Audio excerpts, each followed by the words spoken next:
Wait, what? Hrithik অধিকারী আমার video roast করেছে? চলো কি রোস্ট করেছে ভিডিওটা দেখা যাক।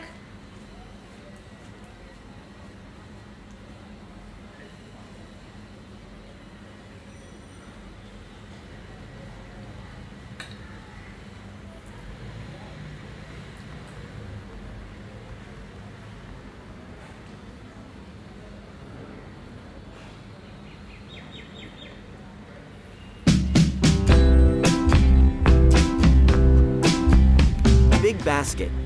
আরে পুরী যাবো ভেবেছিলাম। ও না না, দেরি আছে আর মাত্র। জয় করি, কোথায় আছিস জানি না, কিন্তু এখানে সবাই ঘটি বেঁকিয়ে দেবো মোনা বলছে।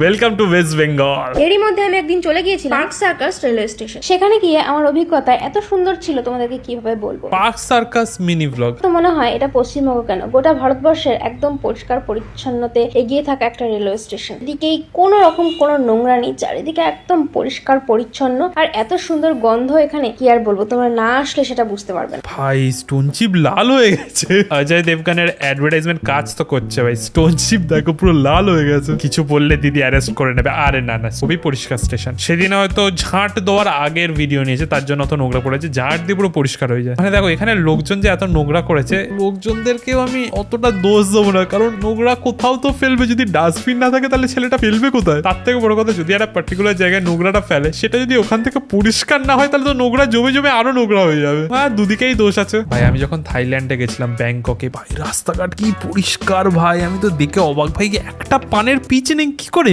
ভাই থাইল্যান্ডে কি বিমল পাওয়া যায় না নাকি? এত পরিষ্কার রাস্তা। সত্যি ভাই, বাইরে তুমি যদি যাও না, মানে তখন তুমি রিয়েলাইজ করবে যে কতটা পরিষ্কার। আর এখানেও তো মানুষই থাকে ভাই, এরা কি করে এত পরিষ্কার রেখেছে? আমি পার্সোনালি কোনোদিনও কোনো প্লাস্টিক ফেলি না বাইরে, সেই ছোটবেলা থেকে। চিপসের প্লাস্টিক হোক যাই হোক, আমি ব্যাগে ঢুকিয়ে দিই, পকেটে ঢুকিয়ে নিই। অ্যাকচুয়ালি আমি এটা করি। তো আমাকে হয়তো 1-2 লাখ জন দেখছো। তোমরা যদি কোনো প্লাস্টিক কোনোদিনও রাস্তায় ফেলবেই না, ডাস্টবিন থাকুক না থাকুক, পকেটে নিয়ে রাখবে বা ব্যাগে নিয়ে রাখবে, নিয়ে গিয়ে ডাস্টবিনেই ফেলবে। তা নাহলে বাড়িতে ফেলবে, বাড়িতে পরের দিন সকালবেলা পৌরসভা সেই কাঁচরা নেওয়ার গাড়ি চলে আসে, ওখানে তারপরে ফেলে দেবে। আমি বলে দিয়েছি, ব্যাস কালকে পার্ক সার্কাস পুরো পরিষ্কার হয়ে যাবে। ভাই 12ই জুলাই পৃথিবী। তো বেসিক্যালি এটা রোস্ট ভিডিও বলা যায় না, কারণ এখানে আমাকে রোস্ট করা হয়নি। মানে ভিডিওটা পজিটিভ রেসপন্স আছে, মানে পজিটিভ রিভিউ দেওয়া হয়েছে আর কি। সত্যিই তো মানুষজন নোংরা করলে কী করবে? যদি কেউ পরিষ্কারই না করে, সেটা তো নোংরা বাড়তেই থাকবে। অবভিয়াসলি সেটা একটা দেখার বিষয়।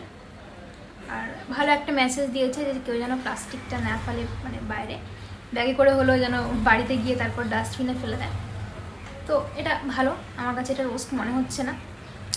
আর হচ্ছে থাইল্যান্ড আমার একটা পছন্দের জায়গা, আমি জীবনে একবার হলেও যেতে চাই।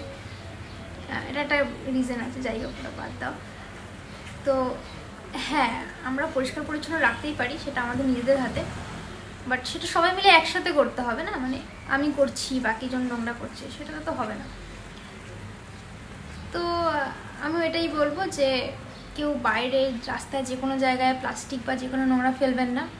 আর এই যে পানের পিক যেটা বলে, বা বিমল খেলে যে লাল কালারটা হয়, ওটাও যেন না ফেলা হয়, দেখতে খুবই বাজে লাগে। তো এটাই ছিল। থ্যাঙ্কস আমার ভিডিওটা এরকম রিভিউ দেওয়ার জন্য। আমি প্রথমে এটা জানতাম না, আমার একটা ফ্রেন্ড কালকে রাতে হঠাৎ ছবি তুলে পাঠিয়ে বললো এরকম ভিডিও দিয়েছে, তো আমি দেখলাম, ভালো লাগলো।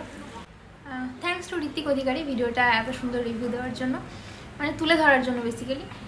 সত্যি বলতে ভিডিওটা যখন আমি আপলোড করেছিলাম, আমি এক্সপেক্ট করিনি এতটা ভিউজ হবে, এতটা ভাইরাল হয়ে যাবে। তো তোমরা একটু কমেন্ট বক্সে গিয়ে ঘুরে দেখে আসতে পারো ভিডিওটার, মানে সেখানে বেসিক্যালি মানুষের মধ্যে যুদ্ধ চলছে, মারামারির মতো অবস্থা। আমি কাউকে কোনো রিপ্লাই দিইনি, মানে একটা পলিটিক্যাল ব্যাপার আর কি হয়ে গেছিলো।